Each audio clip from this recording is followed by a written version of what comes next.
What's up, everybody? It's me. I'm back with another review, and today I'm talking about Michael, the biopic about the king of pop, Michael freaking Jackson. And the film follows his life, covering the period from his involvement in the Jackson 5 in the 60s to the Bad Tour in the late 80s, and Michael is portrayed by his nephew, Jaafar Jackson.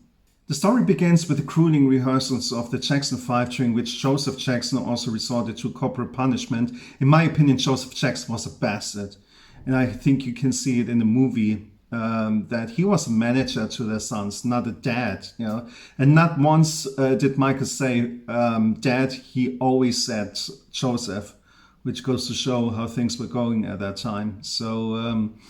But the Jacksons begin performing until they land a contract with Motown, and their albums top their charts and their concerts across the US are sold out.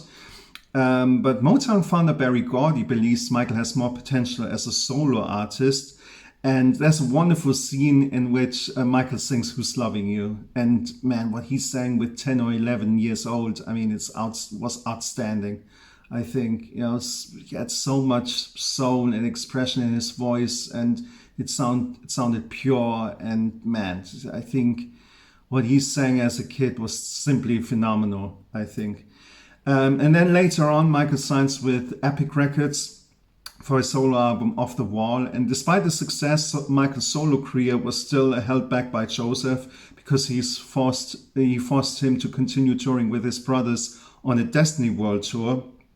And there's also a scene about Michael's insecurities about his appearance, because he suffers from vitiligo, and Michael undergoes rhinoplasty to reduce the size of his nose.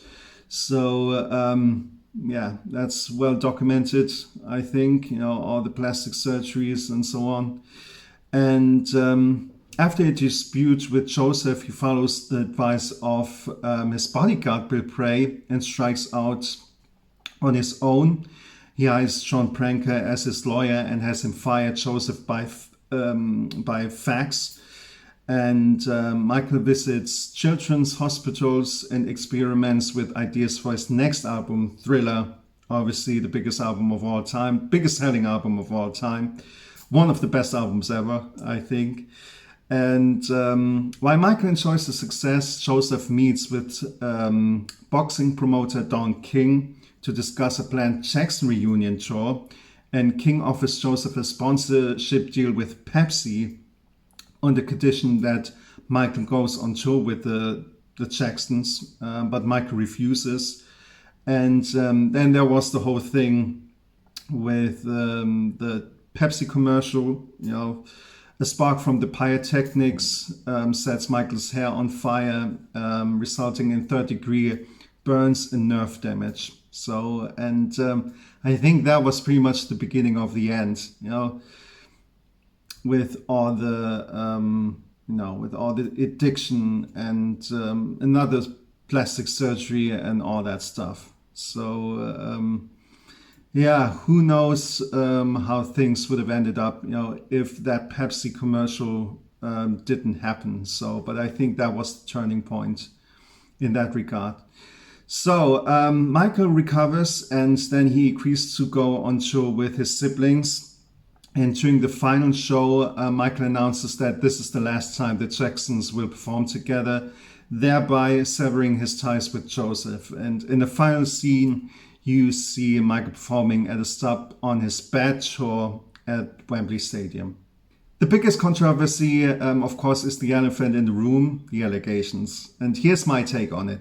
The film depicts Michael Jackson's life from 1966 to 1988, and those allegations weren't part of his life during that time. So, of course, the film doesn't show any of that. At the end of the film, it says the story continues, or his story continues, whatever. And I'm sure there will be a second part showing Michael from the 90s through the final years of his life. And of course, they have to show that part of his life, because otherwise it would be completely wrong and sugarcoated. And to be honest, when the second part comes out, I want to see the parts that aren't pretty, because frankly, Jackson's life wasn't pretty at that time. So it might sound harsh, and please don't get me wrong when I say it, but maybe it was best for him to die at 50, because I don't think he would have ever found peace giving all those accusations. And it's tragic that his 3 kids had to lose their father so early. But on the other hand, even though Jackson is dead, they still have to read all those stories. So I think he would have never recovered from that. So,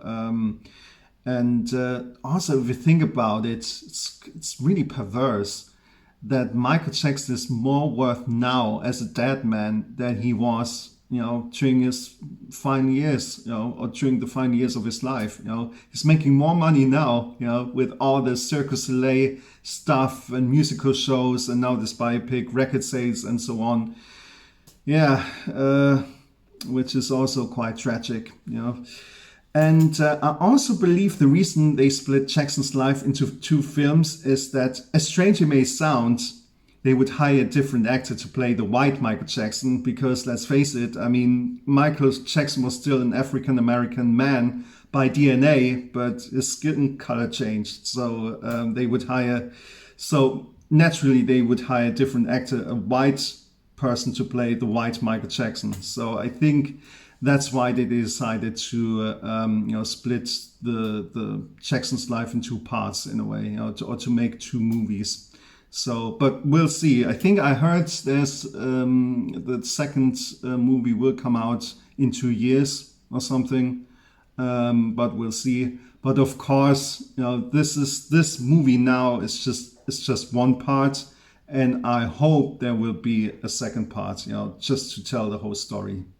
What I like about the movie is Jaafar Jackson's performance. He's simply phenomenal, I think. He looks like him, he sounds like him, he dances like him, he even smiles like him, which is crazy. You know how high the bar is, to dance like Michael Jackson? I mean, sure, there are Michael Jackson impersonators out there, but to really portray Michael Jackson, the most famous person on the planet, in a biopic, it's not an easy job. You really have to study all the little details, when it comes to the moves and the gestures and stuff like that. And I mean, I think Jaafar Jackson did a really good job, and he looked amazing. And can I just say that Michael Jackson was such a handsome dude in the 80s. I mean, he had swag, he dressed crazy. Not only was he a musical icon, he was also a fashion icon. Because, for instance, he wore flat pants with white socks showing, and everybody wants to look like that. And everybody wants to have that red leather jacket from the Beat It video. And man, he was the coolest motherfucker on the planet, at that time. So Michael Jackson, people were fainting during his concerts, so he had an aura. And I think Jaafar Jackson, and I think it was also his movie debut. He really didn't have much experience in acting before. So I think it's safe to say that that was his, biggest role of his life already. First role, first acting job, and I think it's safe to say that, it's hard to top that. I think it's safe to say that it was already his biggest role. Because how can you follow up that one? So, yeah, it's impossible. So, like I said, Jaafar Jackson, great pick, to portray his uncle. And I think he did a really good job.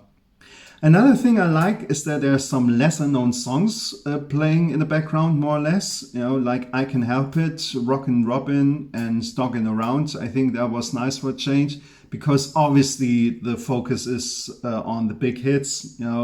We all know them, Billie Jean, Beat It, Thriller, you name it. And which is, of course, that's the case, right? Because when I first saw the track list of the soundtrack album, I was like, no surprise there. It's pretty much the 40th greatest hits album by now. So, nothing new on it. It was nice, or it is nice to hear some of the lesser known songs in the movie. Even though they are more or less in the background, but I could still, vibe to I Can Help It, which is a fantastic song, I think. And all the other songs. So I think that was a good opportunity to let them shine a little bit. What I don't like about the movie, obviously a bunch of inaccuracies. For example, in the movie, the Jackson 5 appear in 1968 as the opening act for Gladys Knight and perform Never Can Say Goodbye. Well, first of all, they weren't the opening act for Gladys Knight. They met a few times, I think, but they weren't the opening act, and the song hadn't even been recorded at that point, let alone released. So maybe they performed it before they recorded it. Correct me if I'm wrong, but I don't think it happened that way. So, and then it was also stated that Off the Wall was his first solo album, which is obviously completely wrong, because yes, it was his first solo album with Epic Records, but he had already recorded 4 solo albums prior to that. So he wasn't really involved creatively in the making of these albums. He didn't write any of those songs, or he wasn't allowed to, who knows. But in that sense, Off the Wall was his first real solo album with artistic input. And in the film, Michael says, I want to express myself or something like that. But in fact, his first solo album was Got to Be There, which was released in 1972. And then there was also a scene where Michael brought his beloved chimpanzee Bubbles to the family home in Los Angeles for the first time. And in the film, that is supposed to have happened between Off the Wall and Thriller, even though Bubbles hadn't even been born yet at that time. So he was born in 1983. So that was off. And then what really bothers me is the order of some of the songs. The order of some of the songs is wrong.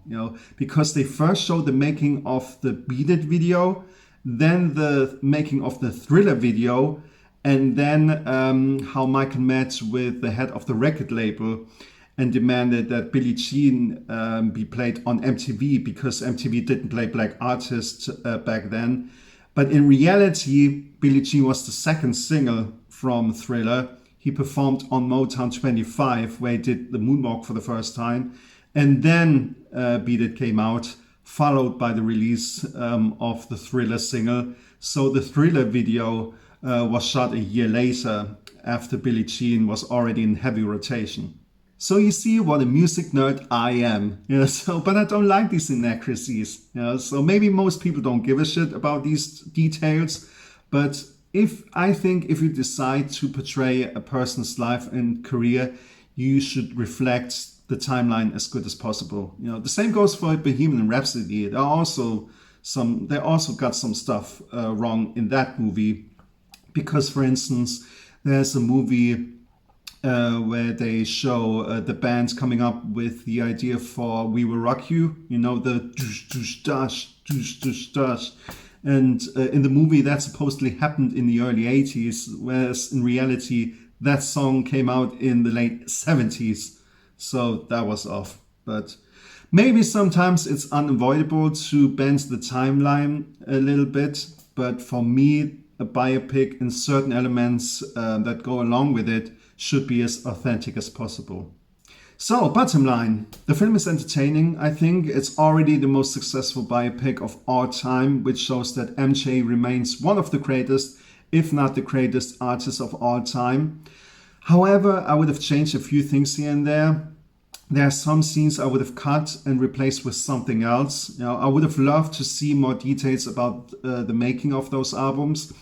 Yes, you see a little of the making of Off the Wall and even more of Thriller, but you see nothing of Bad. They basically skipped 4 years between the Victory Tour and the Bad Tour. And also the Jackson 5 years from 72 to 76, 7 were also skipped. For example, there was no scene showing the meeting with Quincy Jones, who in my opinion played a very important role in Jackson's musical career. Because they met for the first time on the set of the movie The Wiz. And there was no mention of that in the biopic. So the film doesn't always delve as deeply into the story as it should have, in my opinion. So much so that Rabbi, Randy, and Janet don't appear in the movie at all. That's strange. Nothing of, they mention, or LaToya is, the character LaToya is seen in the movie, but there was no, where's Janet? Where is she? She isn't home, or whatever. Yeah, they left out 3 kids of the Jackson family, so as they never really existed. So I found that strange, but yeah, maybe that's the reason why Janet Jackson isn't so amused about the movie at all. So who knows? But yeah, I found it a little bit strange. But technically, the film is well made. Absolutely, the visuals and the performances are absolutely solid, I think. I'm somewhere in between.